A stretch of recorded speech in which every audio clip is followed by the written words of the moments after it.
પ્રધાનમંત્રી નરેન્દ્ર મોદીનો મહત્વનો નિર્ણય, તેમના કાફલાને નાનો કરવા આપ્યા નિર્દેશ. સૂત્રોના જણાવ્યા અનુસાર પીએમએ કહ્યું, કોઈ નવા વાહનો ખરીદ્યા વિના તેમના કાફલામાં ઇલેક્ટ્રિક વાહનોનો થવો જોઈએ સમાવેશ.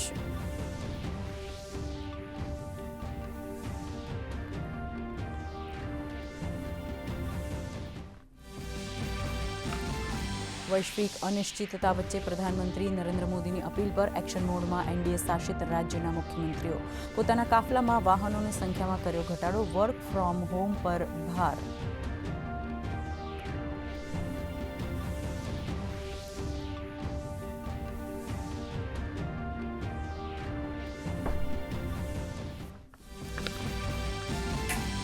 પુડુચેરીમાં યોજાયો શપથ ગ્રહણ સમારોહ. એન રંગાસ્વામીએ 5મી વખત લીધા રાજ્યના મુખ્યમંત્રી પદના શપથ. લોકભવનમાં ઉપરાજ્યપાલે લેવડાવ્યા શપથ.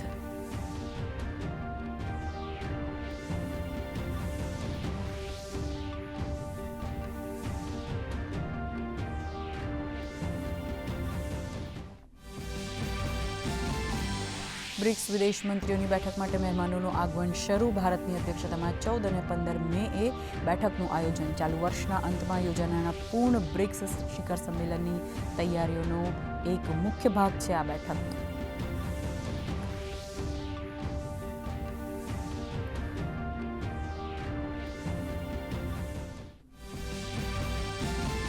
ગુજરાત વહીવટીતંત્રમાં 72 આઈએએસ અધિકારીઓની બદલી અને નિમણૂક. અનેક જિલ્લા કલેક્ટરો અને મ્યુનિસિપલ કમિશનરોની જવાબદારીઓમાં ફેરબદલ. અમદાવાદમાં ભવ્ય વર્મા અને સુરતમાં તેજસ પરમાર નવા કલેક્ટર, તો ગાંધીનગર મ્યુનિસિપલ કમિશનર તરીકે જે.એસ. પ્રજાપતિની નિમણૂક.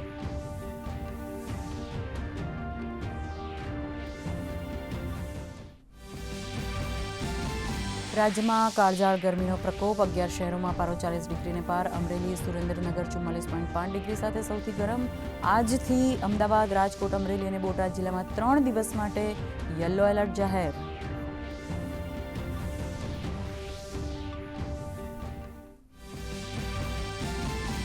પશ્ચિમ એશિયામાં શાંતિ સમજૂતીની ધૂંધળી આશાઓ વચ્ચે વૈશ્વિક ક્રૂડ ઓઇલના ભાવમાં સતત ત્રીજા દિવસે ઉછાળો. વૈશ્વિક શેર બજારમાં નોંધાયો ઘટાડો.